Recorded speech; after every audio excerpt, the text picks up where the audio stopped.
we're so addicted to stuff. We're addicted to obviously drugs and alcohol and social media and porn and zoning out and stuff. And all I would do is keep myself busy as possible. And when you actually have to sit with your stuff, you can unpack it. Yeah. And then you can take the backpack off and you can begin to unpack shit and go, oh, well, I don't need that anymore, I don't need that, I don't need that. And you come out the other end having such a better compass of what you need to worry about and concern yourself with. You're listening to the Everyday Legends podcast, the show that is dedicated to championing everyday men and supporting you in getting more from life, love, and the everyday. I'm your host, Mike Campbell, and the aim of this podcast is pretty simple: to support you in building rock-solid foundations, legendary integrity, and kick-ass relationships with plenty of stories, a load of lessons, and a solid dose of some loving straight talk. So let's get started. Hello and welcome to another episode of the Everyday Legends podcast. Today I'm excited to bring you another guest conversation, really an interview, it's a conversation, and that is with Mr. Luc Wiesman. Luc is the founder and director of Dimagge. Dimagge is one of Australia's leading men's publication, and it started with, I suppose, the cliche, although it's maybe a bit of a stretch, by Luc in his quote basement back in 2011, as he shares, as an idea for him to get invited to cool events for watches and travel, suits and fashion and all sorts of stuff. And it has evolved over the time to be Australia's leading publication for men. And so that is things like fashion and sports and travel. But as the journey has evolved, and as we discuss in this podcast, it has become a mission for Luc and his team to support men in the things that matter to men and matter for men. So that has very much expanded to be this mission to approach men's matters for men, to help men improve their lives and be better, which has expanded into this world of mental health is a broad topic, but men's wellness, emotional, relationally, financial, supporting men in being better in their lives. And as we discuss in this, in an industry where everything really is about eyeballs and money, there's not too many brands, in fact, as Luc says, there's none that he knows of, that are willing to actually take a stand and do something for the betterment of men. And their approach is to become, instead of Google, instead of not going to your mates, actually become the best mate you can go in this wealth of information that is relatable, digestible, accessible, and implementable. Anyway, it's a cool story because I wanted to talk to Luc about that evolution of I'm doing this for me so I can get invited to cool events, and now they're really choosing to give a shit about men and how we can, not that they haven't, but really become purpose-driven and supporting men and being better and getting across all of the things that really matter to men and that matter for men. And we go into a bit of Luc's story here, some of his own, work, and kind of leading by example, like going to things that really challenge him, invite and challenge him and invite him to face his own shit. Like a recent retreat he went on where, as he said, I paid $6,000 just to cry in front of a bunch of strangers.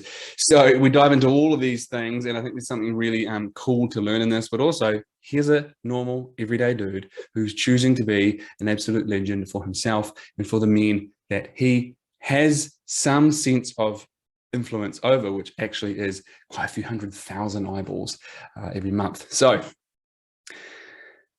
this episode, Mr. Luc Wiesman, and as always, if you like this, pass it on, share it. If you want to check out the stuff from Dimagge and what they have coming up, if you're in Australia, but they have so much for men across the globe, it doesn't really matter where you are. Of course, some of the things that they might have coming up that we touch on the show, like events, will be a little bit harder for those men out of Australia, but if you aren't around, strongly suggest getting involved. Otherwise, like, subscribe, download, all the things, pass this episode on to men that you think will benefit from it, as well as the rest of the show. And now, let's roll. Luc, welcome to the Everyday Legends podcast. Thank you for having me. My first ever podcast. Your first podcast. Popping the cherry. Yes. What a privilege. Yeah. I'm glad it's with you. Be gentle. I shall. We'll go hard hitting. Okay, so it's your podcast cherry, which might mean that many of my listeners perhaps might not know who you are. So let's start there. Now, I'm going to ask you a question which you can take anywhere you want. It's essentially an introduction, but here's the question. Who the hell is Luc Wiesman? Who is Luc Wiesman?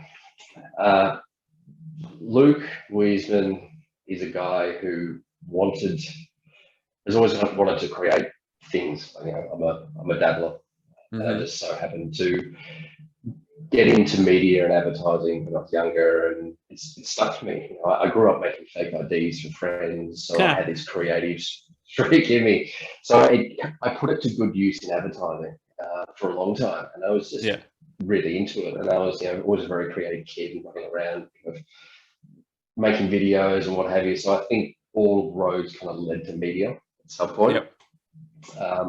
So from that point of view, years ago, I started this business called Dimagge, or a website called Dimagge, just because I wanted to get invited to some cool parties. And at the time, I was seeing all these people going to these events. I'm like, well, why don't I just create this publication? Therefore, brands will need me to be at the events. So I did that. You're working in media at this point. Yeah, exactly. Yeah. So you've been in that area. Yeah, I was in advertising. Yeah. Yeah. I was in advertising. I was producing music at the same time. So my days were work 9 to 5 of an evening, either write on a website or go and produce music. So did that for a long, long time, till a point where the Dimagge was actually starting to pick up steam. And my boss was well aware of it. She's like, "You're going to have to go and take that on from time pretty soon." Yeah. So so we got to a point where I gave her a 6-month notice. And I said, "Hey, Dimagge is really pumping. I can't keep doing this. I need to see if I can make a go of the business." And when's this? Yeah, go for it. This was 2013. Okay. 2013, yeah. And I just so happened, I was a bit over living in Melbourne, and everything kind of came together at once, and shifted to Sydney because it was better for the business of Dimagge, and trying to talk to men and be around luxury products and cool things and cars and watches and all that stuff. Yeah, so the evolution meant I had to go to Sydney, so I shifted up here, and the rest is kind of history, I guess. Yeah, history, I guess, but a lot of history in there. So how does one take an idea and then over time, not too long by the sound of it, turn that into a full-time website at this point? Let's, and that become your full-time gig, right? And that could speak to many people doing many things, but the leaving behind of a secure job to this thing. What did that involve for you? A lot of people will never take the leap because, of course, they're scared to do it, and I don't blame them. I was lucky enough. I wouldn't say lucky enough. I knew exactly how much revenue I needed for business in order to live as a peasant. So I said, okay, when the website has X amount of traffic, that's when I know I can jump off and do this full time and live frugally for a couple of years. Yeah. So I did that, and my parents never kicked in money, but I was renting off them at the time in Victoria and Elwood, and they just said, just pay half rent while you're getting the business going. So that was one less cost I had to do. I set an office up in the second bedroom. And that's where it kind of really kicked off. So for me, I had a plan. It was, I need 200,000 people on the website every month to bring in X amount of dollars. And that is the point where I could leave my job. Right. So I'd done the math. The basic math was enough for me to get out of a very well-paying job into this unknown. Yeah, into the unknown. Yeah. We leave something as a sense of security. It can be terrifying, but one of the things I'm hearing there is, well, okay, let's just break it down to simple maths to what is the thing that I need so I can take that step. And that was a long time. It was a really long time of me living frugally while I slowly built a business. And Dimagge was one of the first men's publishers in market. There was GQ, and then there was us. Yeah. So we had 2 or 3 years of what we call the housing days, where every brand just came to us and just said, "Hey, we want to do a campaign with you," and it was awesome. But at the same time, I wasn't really planning for the future. I was spending everything wasn't necessarily reinvesting it back into the business. Remember, I think there was a trip to Ibiza in there and a few other bits and pieces. So Yes, a little bit of rope in the yeah, stories that you did. yeah, and there was this business acumen, this ability to look at a profit and loss statement I didn't have, Right. and that was the iceberg. That was my first iceberg in this whole process. So constantly learning, but that was one thing I kind of now to sit here and tell you that Yeah. understanding cash flow is was one of the big things that nearly brought me unstuck. Yeah, especially after, okay, so you understood it to a point, which was, what do I need? And advertising dollars to get things going. But then there's this whole different world that kicks in. So I love it, doing some simple maths and actually understanding, what is going to help me do the next thing and the next thing. What I want to visit is, you said, I started this men's publication to get invited to cool parties and stuff. Yeah. So clearly it was for men. There was a simple idea there, right? But there was also, by extension, for you, what's the cool stuff that I can kind of get invited to and experience, and oh shit, this can, maybe become a business. So what I'm interested to ask is, at the time, how did you describe what Dimagge was?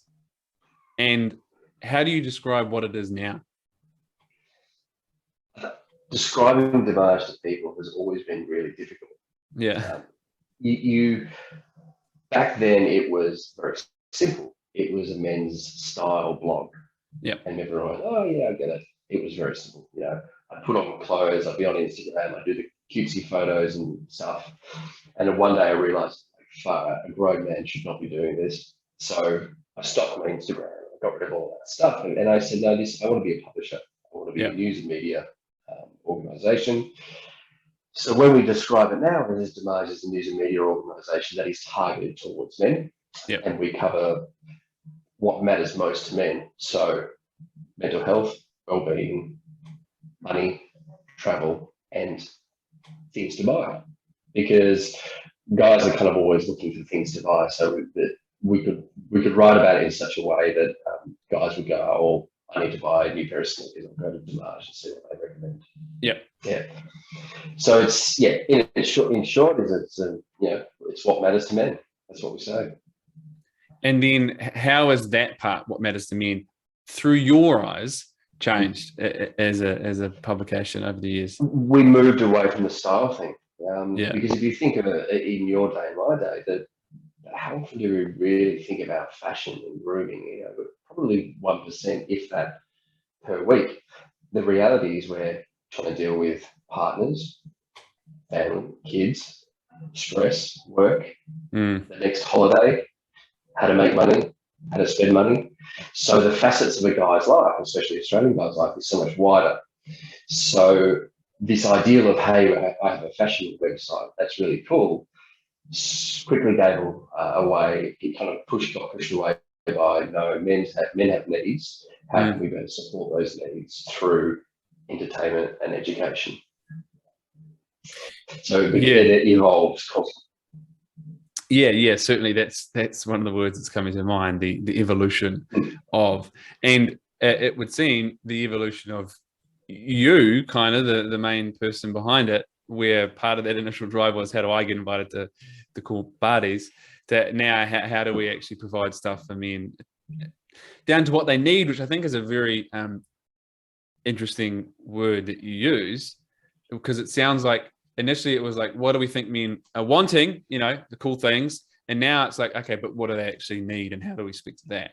And we often go about life, not understanding there's a need here, and I just chase things that I want. I need connection, let's say, with my wife, and I just want a blowjob, and maybe it's not actually getting that I need for us to connect, or like, I need to feel secure. I just want more money in my paycheck. Like, that's nice, but it might not actually connect to you feeling or meeting that need of security. So getting to this point of like, okay, that's my observation as a viewer. There's obviously stuff that is still consistent throughout in terms of some content, but there's clearly some big shifts there in the kinds of things that you guys are exploring for me. Yeah, men are difficult creatures to reach at the best of times. We're busy. It's those moments where you're in the back of the Uber or you're having a break on a building site that's all the time where you just go to bed. They're the times that you really connect with men. So we've built a business around trying to pick those moments and deliver right kind of information at those points in time. I think what gets difficult is where if you come from a really good place and you're like, we want to educate men around mental health or emotional awareness or whatever it may be. These are such small parts of the guys, I guess, knowledge that they're not actively seeking that out. So a lot of this content that we're producing now is we have to package it in a way that guys will sit down and they'll watch. So obviously videos become really big for us. Social media is a big driver for us, but we still find a lot of guys that just want pretty pictures. Just give me pretty pictures. As a business, we're really trying to navigate those hours in the day that a guy has where he's open to read, to listen, and to watch. Yeah, right. And so is there anything on that kind of, scale almost in terms of like give what they want and also what we think they need based on everything that we've learned? Yeah, so that we said everything we've learned. I think the content that we produce is based on life experiences. Yeah. So my brief to the editorial team is never write a story from one point of view. Always get an expert to give their opinion, a couple of experts, and all of a sudden you build a really a robust kind of for and against with a news article. Yeah. Also, I encourage all the writers to travel as much as they can because bad experiences do make great stories. Yeah. And a lot of original Dimagge content was my dating experiences. It's people. Your dating people experiences. Weird. Mine. Like that's some horrific dating experiences. So that kind of always fed interesting articles, and then travel experiences where you lose your luggage or whatever it is. So I'd always tell the editorial team, go and experience things. Yeah. Because even when you're sitting in an airport, you will notice weird stuff that's happening, and that weird stuff is great content. Yeah. It's stuff people haven't thought about, and that's when people go, oh, it's those little human truths. Yeah. Try and always dig those out. Nice. So then on the scale of those two things, what do you tend to see as the things that men are wanting? And what are you now, based on your experience and research, which we can talk to shortly, do you see that men are really needing? And therefore, are they coming to you guys for that? What we find is that, and we can talk about this in more details, but most of 90% of guys through our research will go to Google to solve a problem and ask a mate. So what we're trying to be is that mate. But in doing so, you have to cover so many different areas where guys have needs. You then have to work with the Google machine so the language is right, so the guys can find you. So there's so many steps in order to be to kind of meet that need state of a guy when they're looking for it. Yeah. So the other option is that you push and you continue to push information about sexual health, financial well-being, etc., and hope that they're on the platform enough to pick the articles up. So we have a push-pull type of strategy where keep feeding them the stuff, but also keep a really big resource where they can find it when they need it. For those moments where you're like, oh my God, how do I get through a breakup, for example? And that's a very kind of simplified way of looking at it, but that's how we're trying to meet the needs and the needs that they don't need, so to speak. Yeah, and and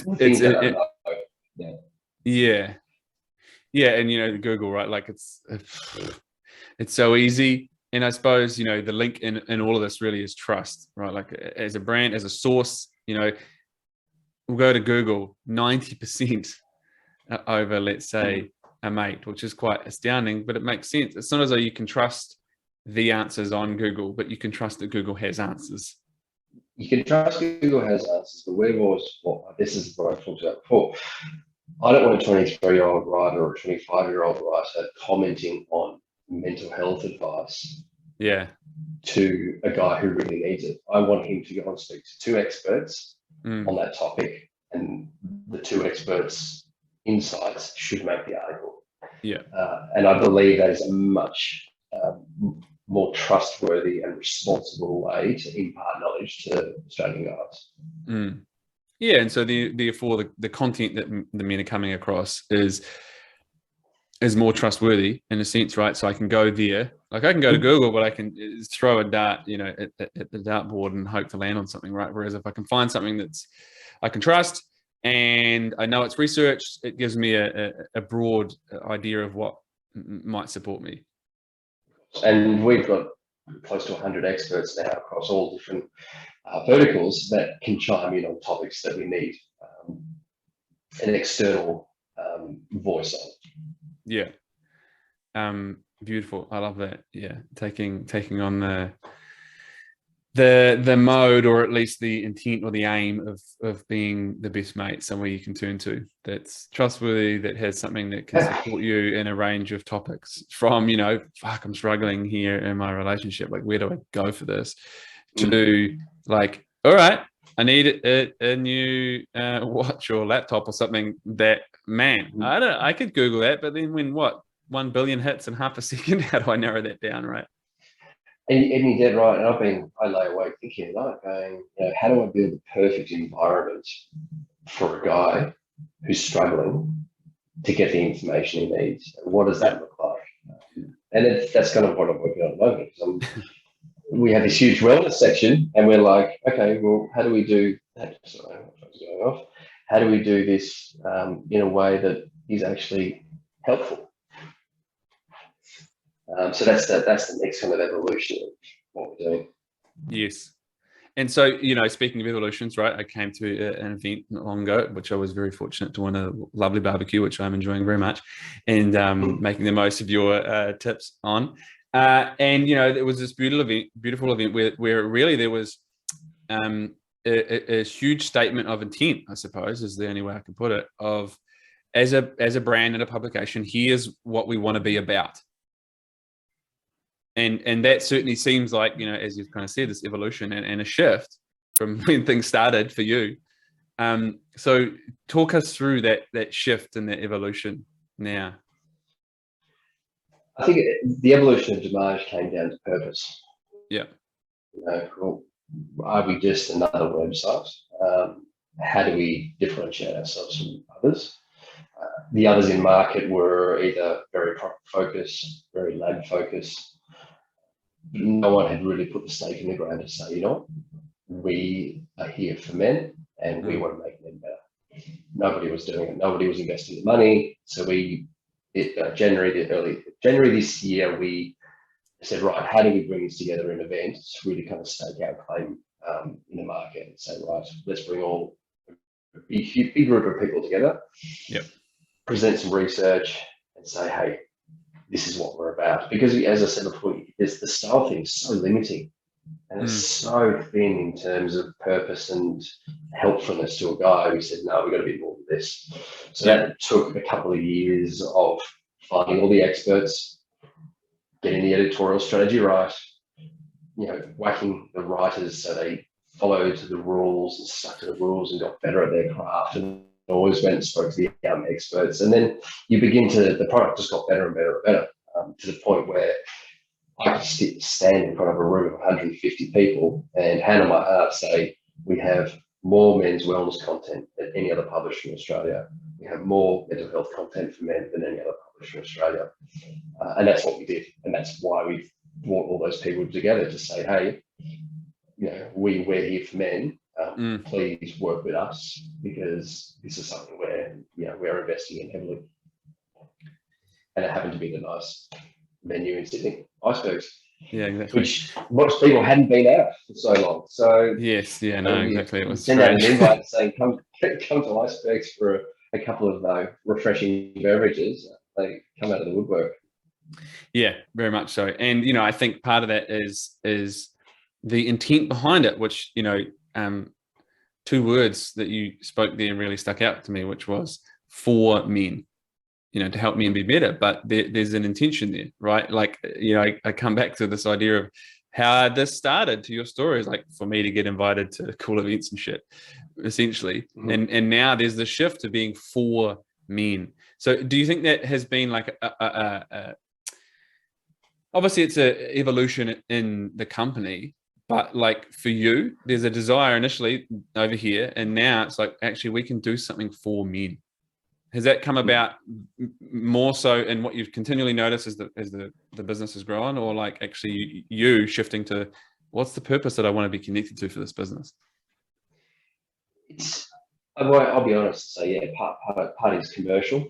You do want to grow a publication to have I don't want 200,000 readers. I want 200 million readers. Yeah. So, or 2 million readers, or whatever it is. So for me, it's part growth. Yep. How do we connect with more people? But when we do make that connection, how do we make it more purposeful? Yeah. So the intent changed from something very fluffy to something very purpose-driven, and something we could back up. And that's something, there is a commercial element to it, but also part of me, exactly right. And I think asking, while I've been dealing with my own demons, and when I realized I was actually able to help guys because I'd been through some stuff myself, I spot things really easily in terms of story ideas. Yeah. So I'll hear a conversation straight to the editors. And I'm like, right, I heard this on the weekend. Speak to this person. Here's a story for you.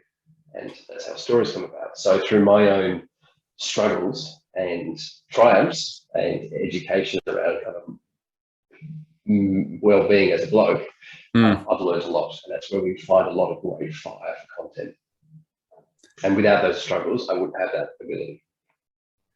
Yeah, and I suppose also that that sight to like, what else can this do for men? Yeah. Nice. Okay, so some learning from Wager. I was going to say, because if you write an article around mental health, most guys won't click on it. It's not something that is immediately going to kind of get you to jump. Whereas if you're it's not super sexy writing about it, it's not super sexy. It's like, it's necessary. I get it, but like, do I want to give my time to that thing? And most guys, like a good majority, won't do that. So what we do is we repackage these thought pieces in a way that is an experience someone's gone through. You don't mention mental health, and lo and behold, guys are into it. 4 weeks ago, I took myself off to Byron Bay and did the Hoffman process, which, for those who haven't heard of it, is a 7-day retreat where you try and unlearn the negative love patterns that your parents bestow upon you over their 20 years of nurturing. And it was the most brutal experience of my entire life. I was thrown on the fire, so to speak, and had to deal with so much of my own shit. But what I got out of it was so many ideas for articles and content. And as soon as I left, I wrote a big long article about it, and I never write. But I just said, no, I actually want to write a story here because I believe my experience can actually help guys who are really potentially in a tough place or don't know what to do with their own mental health. Yeah. So besides the stories, what else did you take away from that yourself? What the biggest takeaway was? Everybody has shit. Everybody has shit going on. You don't realize it until you are in a room with 20 people and they're all battling some demon that you realize no one's perfect. And it doesn't matter how tough the bloke is or the woman is or whatever it is. There's an underlying trouble or kind of I don't know what the word is, but everyone's got shit. And then, and I came out of it, a better person because I was able to not be so bloody hard on myself. It's okay not to be perfect all the time. Yeah, or either, right? I mean, that's it. It's okay not to, But as a moniker that certainly lives around my business and my coaching program and everything, that is a fairly common one. We've all got shit. And the challenge I see for a lot of guys is we learn the idea that we shouldn't have shit, or we should know the answers to and how to solve it all ourselves. And so, lump on this giant set of expectations that I should be infallible or, completely competent in everything and have all the answers and never show weakness. And it becomes a very hard thing to break. And we don't understand a lot of the time that everyone else is doing that. And so we compare, the whole cliche of my full story to someone's highlight reels. And we think, well, okay, I'm the only one suffering this, so I should just keep it quiet. And everyone's doing that. And when we really understand that we all have shit, it just do something very simple, which is like, oh shit, I don't have to completely carry all of this myself. Now, that doesn't mean that someone else has to carry it for me, but I can be lighter for not having to just keep it all myself. And of course, if I don't deal with my shit, I like to think of it like a backpack. Any of the shit that I don't deal with, I'm essentially putting in a backpack. And the more I put in there and the longer I carry it around, it gets heavy. At some point, we've got to learn to put the backpack down. But of course, the answer isn't, hey, Luke, just fucking hold my backpack with you and deal with that. That's not it. But it can be lighter by, being seen and witnessed and maybe some permission. Like, Luke, you don't need to carry that piece of shit around anymore. And maybe it's so similar to this guy over here, you can actually make sense of it together and move through it. Yes, it can be very profound in that situation. Being seen is huge. Yeah. It's such an underrated thing for a guy to, and just we're so addicted to stuff. We're addicted to obviously drugs and alcohol and social media and porn and zoning out and stuff. And that's why I went and did it, because I was just numb. All I would do is keep myself busy as possible. And when you actually have to sit with your stuff, you can unpack it. Yeah. And then you can take the backpack off and you can begin to unpack shit and go, oh, well, I don't need that anymore. I don't need that. I don't need that.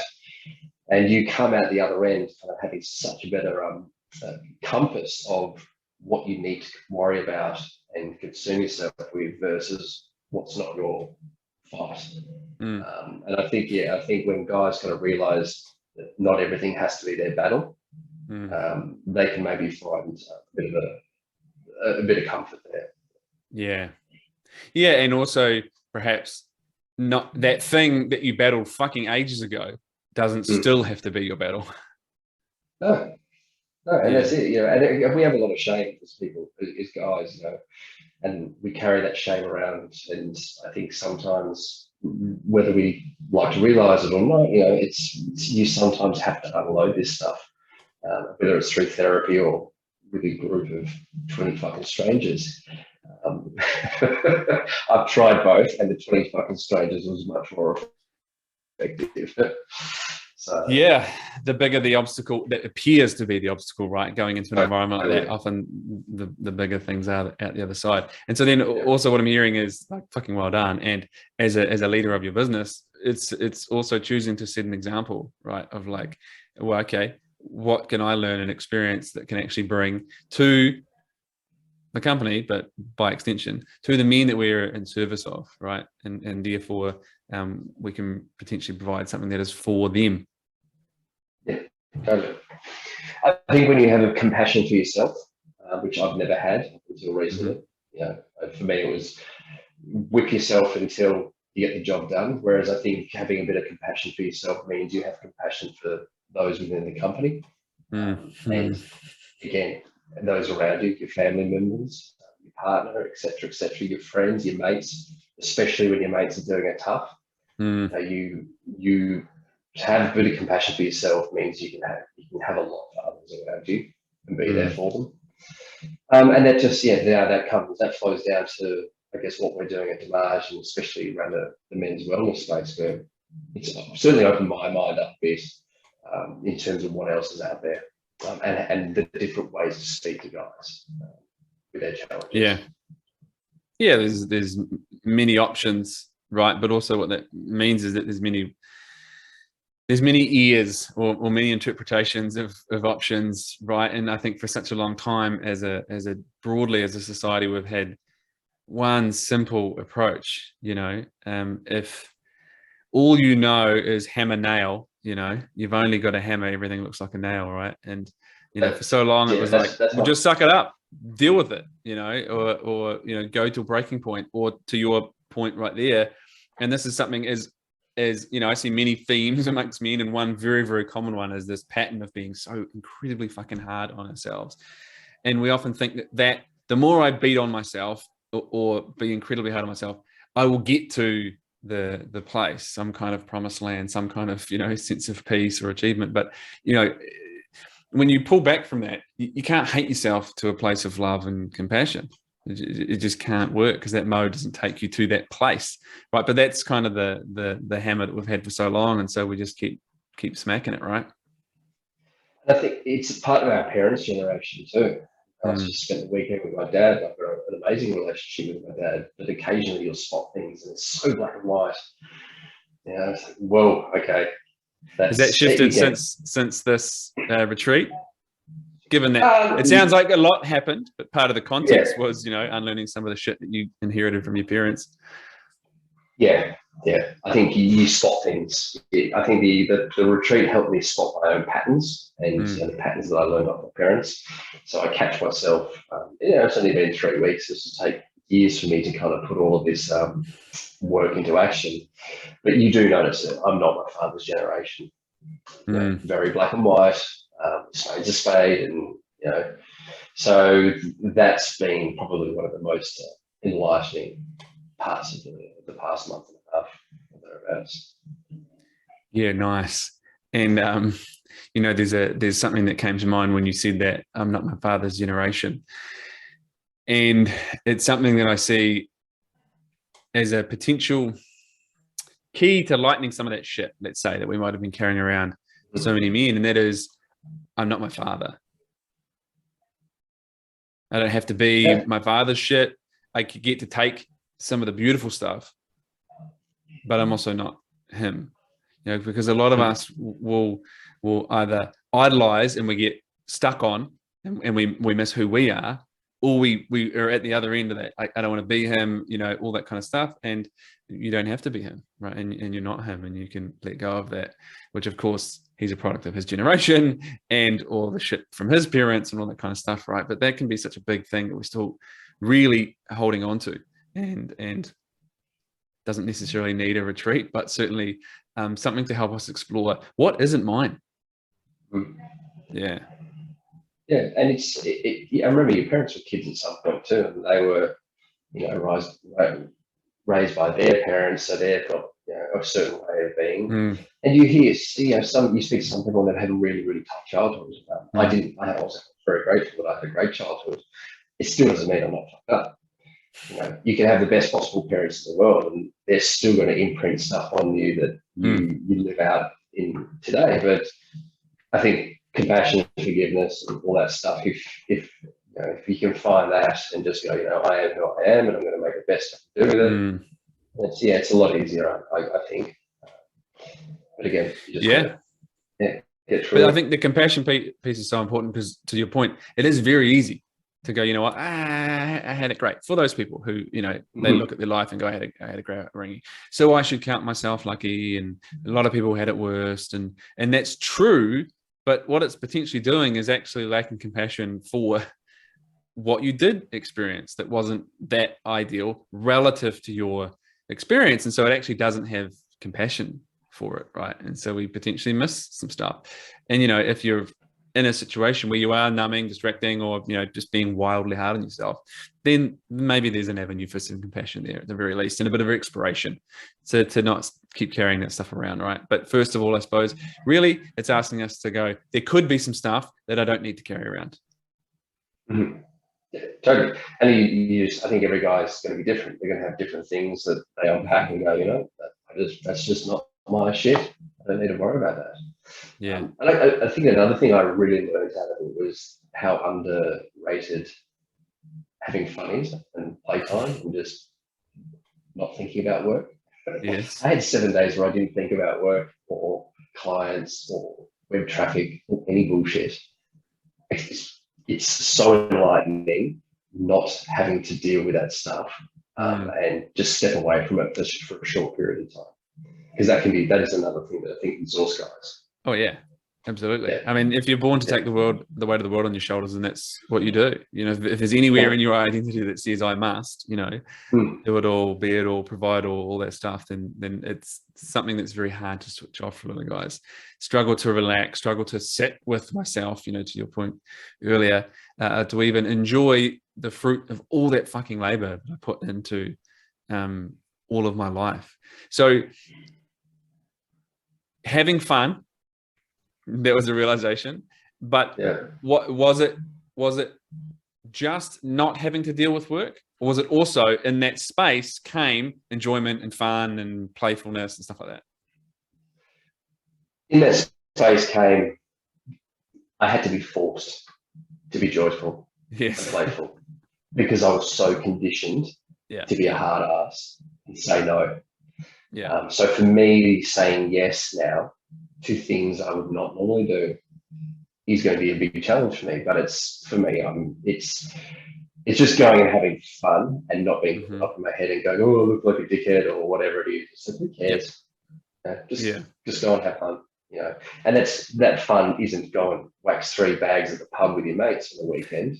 It's do something that is a bit joyous and a bit free, rather than, you know, go for a surf or go for a hike. Just go and do something to get your head out of it. Because I think getting your head out is the tough part. You know? So I think, that's where that's where the value is. That's where the goal is. Yes. I love this, because it's something I see very consistent for a lot of guys, is the struggle to allow joy.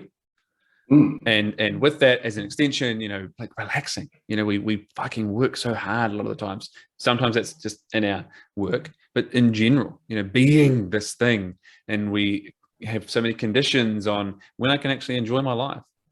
You know, and I got to achieve, and that mode often is just next achievement, move on, never stop. And there's a lot of shit in around that, and the facilitation of joy and play, I think, is such a beautiful avenue to that for a lot of guys. And that can look like so many things, you know, a sport that you play, but letting go of attachment to outcome and competition and just being in it, to dancing and movement and being in nature. And, you know, I mean, if you've got kids, it's like an invitation every moment that they're around, really. And it's one of those things that will quite possibly bring you face to face with some of your shit that says, I need to earn this. I don't deserve rest. You know, I need to be doing something. I have to be productive, right? Which ultimately takes you to one quite grim place, which is 6 feet under, and you know, eternal rest. And therefore, it by its very nature is regenerative, and you know, it's nourishing to rest, but also to do things that bring us joy. And, you know, to your point around, you know, just smashing a few bags and getting shit-faced, those things might bring us joy, but if they're also like numbing or they break you down, that's not really it. And so maybe there's an invitation there to look at what are those things that bring me joy, that build me up, and don't also potentially make me worse somewhere along the lines in the short or longer term, right? I think joy and the play shouldn't have a cost against them. They should be as kind of pure as possible. And again, dance, sing, write music, you know, go for a surf, you know, it's things that, as you said, there's not a competitive element to it. Because then we tick back into guy mode. Like, and you know, for me, I find myself doing that, where I'm super competitive and trying to win everything, and even in moments of supposed joy and playfulness, I'm trying to whip everyone's ass. So it's, I think, I think there's like playing a board game with friends or family without turning it into a fucking thing. Just being in it. Look, and this is very real for me. We've had guests here for the last couple of days, and with their kids, and there was a lot of card games and board games. And me personally, you know, I used to get like very about, no, we've got to stick to the rules, and it's all very, you know, like it took a joy out for me. And then when I started to learn, like, shit, this is impacting the joy of others. Like, fucking, this is some of my shit here. Like, step back from that.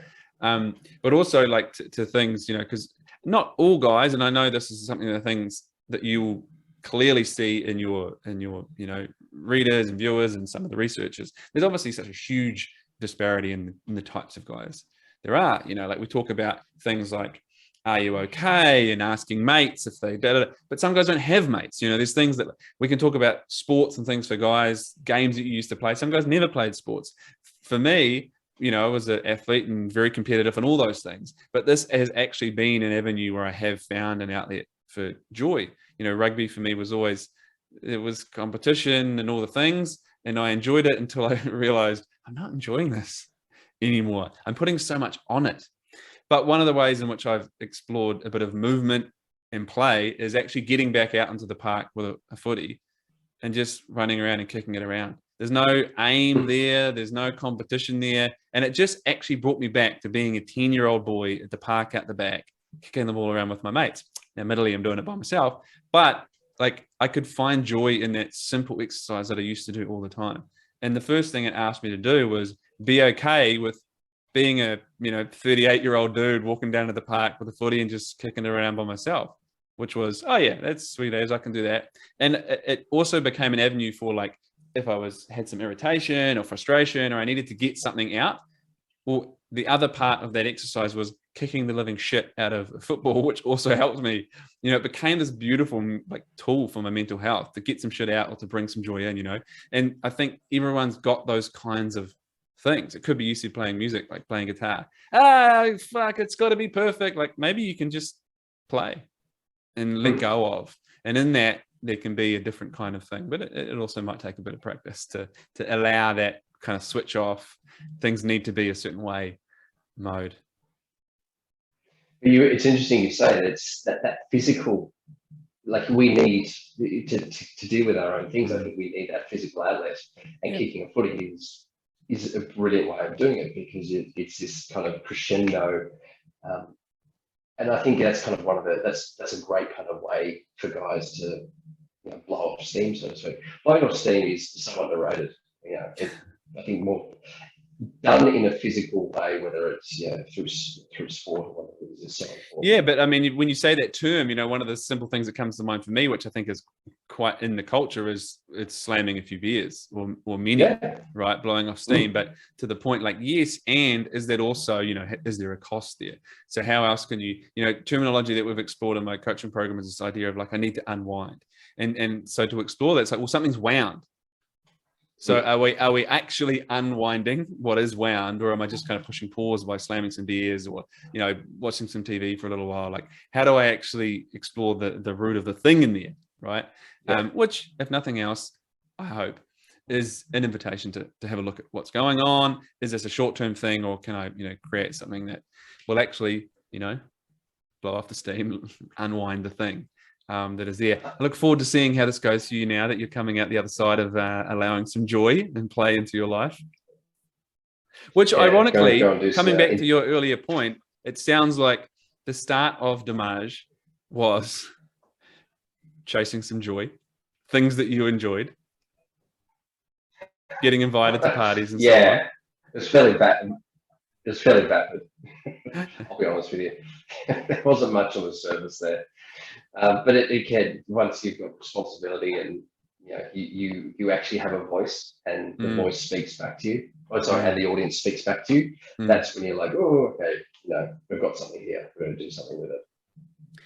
Yes, and being for men and helping men improve. I love this. It's why I love to get on board and support it, because I see the huge fucking need for it, and as I know you do, the massive potential there, for in me and the individual, but what we can potentially do there. But yeah, I also see a reluctance maybe for businesses to do it, as you said, to take a stand and go, we're actually going to do something for men. Yeah. How are you finding that, kind of landing out there? I'm going to go out on a limb here and say that most brands have no interest in men.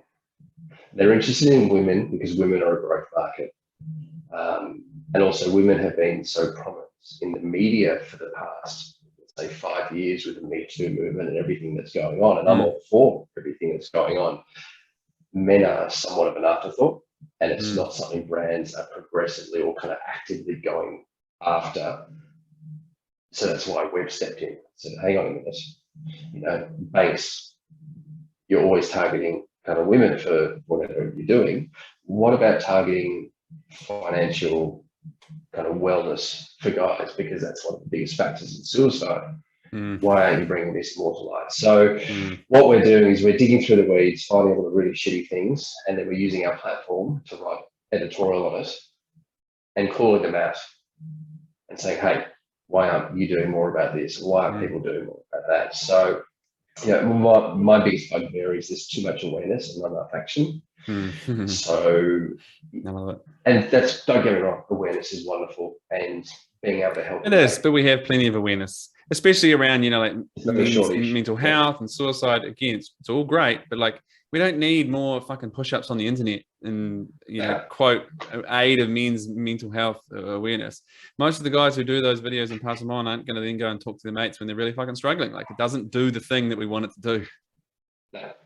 And it's those tools and that clicking guys into action and asking for help, or consistently putting effort in for themselves and showing up for themselves. That's the next challenge, is how do we make that happen, and how do we get brands behind initiatives that actually do move the needle? Because lip service is nice, but actually outcomes would be even better. I love it. I'm a huge supporter of this, being for men. I just think, man, there's so much there for the individual, most definitely. And when we do look at things like health, mental health, statistics, relationships, divorce, all the things, but what that then brings to everything that man touches, his family, his workplace, his community, I think there's it's almost become a bad thing to be for men. And I think that's so fucking backwards and childish and insane that there's so much to be gained globally for being for men and supporting men. That doesn't mean that we are not supporting women or anyone else, but there's so much there. And Luc, it's wonderful to see you guys doing that. Huge supporter of it. Thank you for doing that and for coming on the show and sharing a little bit about it and you. You've written a piece. I'm very keen. We'll obviously share links to the site and everything, but certainly I want to share this piece that, if it's on the site, your experience of the retreat that you went through. Yep, I'll send it to you. Beautiful. So if you want to learn a little bit more about Luc Wiesman, but also Dimagge, then we'll show you where you can do that. But to that point, Luc, anything that you want to leave us with in terms of what you guys are doing and what's coming up? We've got a few bits and pieces happening up this year. We've got Dimagge. What's the most interesting thing? What we'll be running in the next coming months is some smaller workshops for guys to come of an evening with different speakers. So it's a good way for guys to get out of the house, go meet some other guys, and listen to some interesting speakers across all areas of well-being, whether it's mindfulness, all the good things. Yeah, because things that will help you be better. Yeah, and you know what? Hearing other people's stories, torment, torture, can sometimes just send off a light bulb, and it can help you. And it can be the simple connection to your point earlier. Holy shit, I'm very similar. Oh my God, this person I respect, he's got shit too. For me, that's one of the simplest things. It's permission to explore, to start conversations, whatever. Yeah, totally. And we'll be doing more of those events and encouraging guys to come and hang out with us. So yeah, it's going to be a good year this year. Beautiful. So we will have all the things for Dimagge on the site, and clearly keep an eye on their site if you are local for those types of events. And if you're abroad, then all the content is there. I love it, Luc. Thank you very much for coming on the show. You bloody legend. Thank you so much, Mark. Cherry popped. I'm done. I'm officially no longer a podcast virgin and loving it. You've been listening to the Everyday Legends podcast, the show that is dedicated to championing everyday men and supporting you in getting more from life, love, and the everyday. If this podcast has benefited you, if you enjoyed this, then my request, my invitation is to share this with a man that you think will also benefit from this and enjoy this. Remember, please, wherever you find your podcast, to like us, subscribe to us, click download first, leave us a review. All those things both make sure you get all the updates when they come in, and it supports us in getting this podcast in front of more everyday men that could use it. Until next time, I've been Mike Campbell. Remember to build that legendary integrity. And remember, everyday men, we thrive when we are championed, when we are supported, when we are appreciated and recognized for who we choose to be in the world. Here is my invitation to both show up and be that everyday legend, and to continue to champion the everyday men in your life.